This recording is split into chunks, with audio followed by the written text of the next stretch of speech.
शीतल की कहानियों में आपका स्वागत है। आज की कहानी है कर्मों की मार। मैं पूछती हूँ कि मुझे भी जीने का हक है या नहीं। मैं ये नहीं कहती कि अपनी माँ बाबूजी को घर से बाहर निकाल दीजिए, पर ऐसा भी नहीं होना चाहिए कि उन्हें कुछ कहा ही ना जाए। आपको पता भी है घर का कितना काम होता है।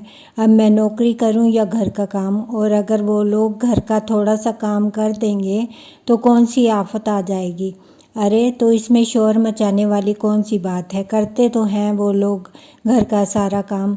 अजी क्या खाक काम करते हैं। कल भी कपड़े रख कर गई थी धोने को, एक कपड़ा अपनी जगह से हिला तक नहीं। और रसोई घर में बर्तनों का ढेर लगा सो अलग। छोटे बेटे और बहू के कमरे से आती इन आवाज़ों को सुनकर अपने कमरे में बीमारी की हालत में लेटी हुई शोभा जी उदास हो गई। सोचने लगी, अभी आता ही होगा बेटा मेरे कमरे में मुझे समझाने के लिए कि माँ घर का काम किया करो। हम भी दिन भर मज़े नहीं लूट रहे, नौकरी पर जाते हैं तब जाकर 2 वक्त की रोटी नसीब होती हैं आप लोगों को।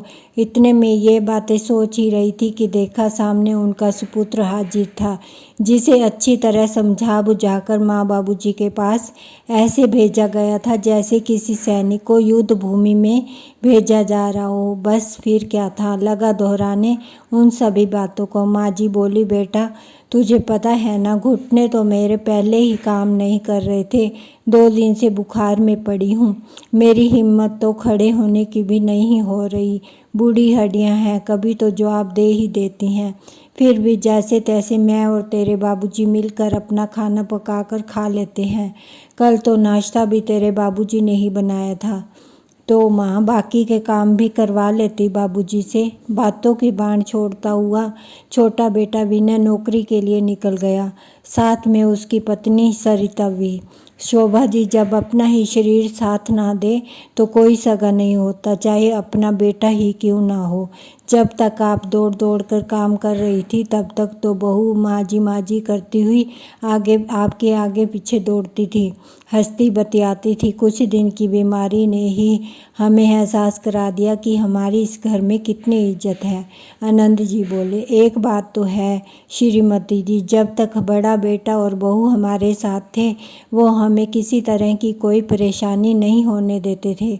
चाहे आपको लाख बुरे लगते हों, लेकिन दिल के साफ थे वो दोनों। बड़े बेटे बहू का नाम सुनते ही शोभा जी के दिल में एक हुक सी उठी। जाने कितनी ही कड़वी मीठी यादें उनके समुद्र रूपी दिल में हिलोरे ले रही थी। अभी 4 साल ही हुए थे बड़ी बहू संध्या को ब्याह कर लाई इस घर में। नैन नक्श आकर्षक थे, मगर सांवले रंग की थी, सभी कामों में सुघड़ थी, लेकिन जो भी काम करती उसी में शोभा जी को कोई ना कोई नुक्स नजर आता, तो भी हंसकर माफ़ी मांग लेती थी। गरीब घर की थी, इसलिए दान दहेज ज़्यादा नहीं आया था। पढ़ी लिखी भी थोड़ा कम थी, तभी शायद आंखों में खटकती थी सासू माँ की। छोटी ननद रेखा और देवर का भी पूरा सम्मान करती थी, फिर भी ना जाने क्यों वो लोग उसे कभी सम्मान नहीं दे पाए। सभी को घर की मुर्गी दाल बराबर ही लगती थी, लेकिन पति प्रकाश उसका पूरा सम्मान करता था और प्यार देता था, तो संध्या को भी कोई शिकायत नहीं रहती थी। कुछ समय बाद उसकी ननद रेखा का रिश्ता भी अच्छे घर में तय कर दिया गया। लड़का विदेश में सेटल था। शादी के समय बड़े बेटे और बड़ी बहू ने दौड़ दौड़ कर सारे काम किए, शादी अच्छे से निपटाई। थोड़ा ही समय बीता था कि छोटे बेटे विनय का विवाह कर दिया। जब छोटी बहू घर आई तो सभी ने जोरों शोरों से स्वागत किया। जी हाँ, वो तो होना ही था, दान दहेज से घर जो भर दिया था उसके माता पिता ने। ऊपर से पढ़ी लिखी भी ज़्यादा थी, दिखने में खूबसूरत, गोरा रंग और सुंदर नैन नक्श भी।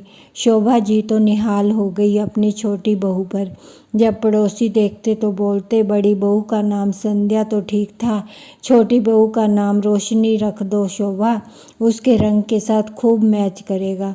छोटी बहू सब सुनकर मन ही मन खुश हो जाती और सास की तो खुशी का ठिकाना ही नहीं रहता। अब तो ससुराल वालों को बड़ी बहू फूटी आंख ना भाती थी। जरा जरा सी बात पर ताने तैयार रहते सासू माँ के। छोटी बहू के आने के बाद भी सारा काम बड़ी बहू को ही करना पड़ता। दलील ये थी कि बड़े घर से आई है, काम थोड़ा ही ना करेगी अभी। अब तो छोटी बहू भी बात बात पर अपनी जेठानी की चुगली करने से बाज न आती थी। उसने सासू माँ के दिमाग में ये शक पैदा कर दिया कि भाभी अपने मायके में पैसा भेजती है और अपने पति विनय के साथ मिलकर उस पर आरोप लगाने शुरू कर दिए। शोभा जी उनकी बातों में आकर भड़क गई। एक दिन अपने खिलाफ साजिश होते देख बड़ी बहू के सब्र का बांध टूट गया और उसने अपने पति प्रकाश को सारी बात बता दी। यूं तो प्रकाश किसी मुद्दे पर बोलता नहीं था, लेकिन अब वह चुप न रह पाया। माँ संध्या घर का सारा काम करती है, दिन रात आपकी सेवा में हाजिर रहती है और बदले में आप उसी पर आरोप लगा रही हैं कि वह मायके में पैसा देकर आती है। ऐसा करना तो दूर की बात है, वो ऐसा सोच भी नहीं सकती। कल की आई पत्नी की तरफदारी करता है और हमारे सामने आंखें दिखाता है। नालायक, निकल जा हमारे घर से बाहर। कोई ज़रूरत नहीं है तुम दोनों की यहाँ। बड़े बेटे और बहू को बगावत के जुर्म में घर से बाहर का रास्ता दिखा दिया गया और पिताजी ने उसे जायदाद से भी बेदखल कर दिया।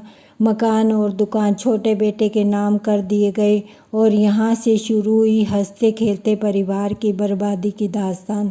अब घर पर केवल विनय और उसकी पत्नी का ही राज था। माता पिता तो उनके हुक्म के गुलाम थे। बिगड़ा हुआ तो विनय बचपन से ही था और अब उसे जुआ खेलने की आदत भी पड़ गई थी।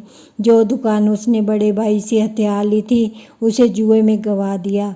अब घर और परिवार की कमाई का एकमात्र साधन भी खत्म हो गया और आर्थिक तंगी से निपटने के लिए विनय और उसकी पत्नी ने नौकरी करना शुरू कर दिया। उस दिन के बाद पिताजी बेरोजगार होकर घर बैठ गए और इस हालत में पहुंच गए। क्या हुआ श्रीमती जी, कहाँ खो गई? अरे तुम्हारी आंखों में आंसू, क्या हुआ? आनंद जी अपनी पत्नी से बोले। संध्या बहू की याद आ गई। बड़ी भली है बेचारी, लेकिन हमने जो उन लोगों के साथ किया, भगवान उसके लिए कभी माफ़ नहीं करेगा हमें। वही सज़ा तो हम लोगों को मिल रही है, भाग्यवान। खैर छोड़िए। छोटी बहू कपड़े धोने के लिए क्या गई थी? तुम्हारी तबीयत ठीक नहीं है तो मैं धो देता हूँ, कहते हुए आनंद जी उठकर बाथरूम में चले गए। अभी अंदर गए ही थे कि बाथरूम में से एक जोरदार आवाज़ आई और आनंद जी चिल्लाने लगे। उनकी पत्नी का कलेजा मुंह को आ गया। कांपती टांगों के साथ चलती हुई बाथरूम तक पहुंची तो देखा आनंद जी फर्श पर गिरे हुए हैं और उठने में लाचार हैं। हिम्मत जुटाकर बड़ी मुश्किल से उन्हें जैसे तैसे अपने सहारा देकर उठने में सहायता की और कमरे तक ले गए। आनंद जी कमर दर्द से कराह रहे थे। शोभा जी उन्हें मलहम लगाने लगी। उनकी आंखों से अश्रुधारा रुकने का नाम ही नहीं ले रही थी। सुबह से दोनों ने कुछ खाया पिया भी नहीं था। बीमारी के कारण शोभा जी भी खाना बनाने में असमर्थ थी। कुछ फल रखे हुए थे, उन्हें काट कर ले आई और जैसे तैसे दोनों ने पेट भरा। थोड़ी देर बाद जब दर्द कम नहीं हुआ तो शोभा जी ने विनय को फ़ोन किया। बेटा, तेरे बाबूजी बाथरूम में फिसल कर गिर गए हैं, जल्दी आ जाओ, डॉक्टर के पास लेकर जाना है उन्हें। अरे माँ, मेरे पास अभी इतना समय बिल्कुल भी नहीं है और शाम को भी ज़रूरी मीटिंग है, रात को ही आ पाऊँगा, कहकर विनय ने फ़ोन रख दिया। शाम को जब छोटी बहू आई तो कपड़ों का ढेर जस का तस देखकर बरस पड़ी सास ससुर पर। माँ जी, 2 दिनों से कपड़ों का ढेर लगा है, इतना नहीं कर सकते थे घर बैठे आप दोनों कि ये कपड़े ही मशीन में धुलने डाल देते? बहू, तुम्हारे बाबूजी कपड़े ही धोने जा रहे थे कि बाथरूम में फिसल गए और यह हालत हो गई इनकी। और तुम हो कि थोड़ी देर पहले जिन आंसुओं को बड़ी मुश्किल से शांत करके बैठी थी, फिर से वह बह निकले। बजाय बाबूजी का हाल चाल जानने के, छोटी बहू गुस्से में पैर पटकती हुई बाहर चली गई। रात को विनय के आते ही छोटी बहू ने उसके कान भर दिए। माँ ने उसे आवाज़ दी, विनय बेटे, अपने बाबू का हाल तो देख ले, देख किस हालत में पड़े हैं बेचारे। माँ, मैं थका हारा हुआ अभी घर लौटा हूँ, थोड़ी देर आराम भी नहीं करने देते आप मुझे। और क्या हुआ है बाबूजी को? ठीक ही तो दिख रहे हैं। 2 दिन मलहम लगाओगे तो दर्द भी चला जाएगा। छोटे बेटे की तीखी बातें माँ पिताजी को तीर समान चुभ रही थी। अब तो लाचार जीवन बोझ लग रहा था उन्हें।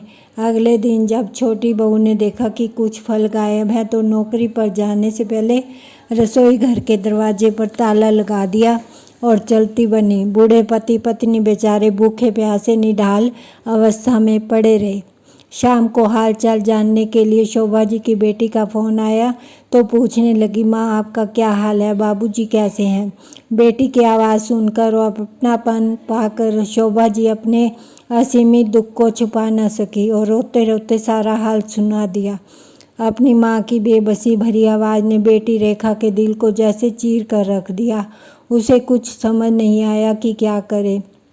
मीलों दूर जो थी उनसे अगले दिन उसने अपने बड़े भाई प्रकाश को फ़ोन लगा दिया।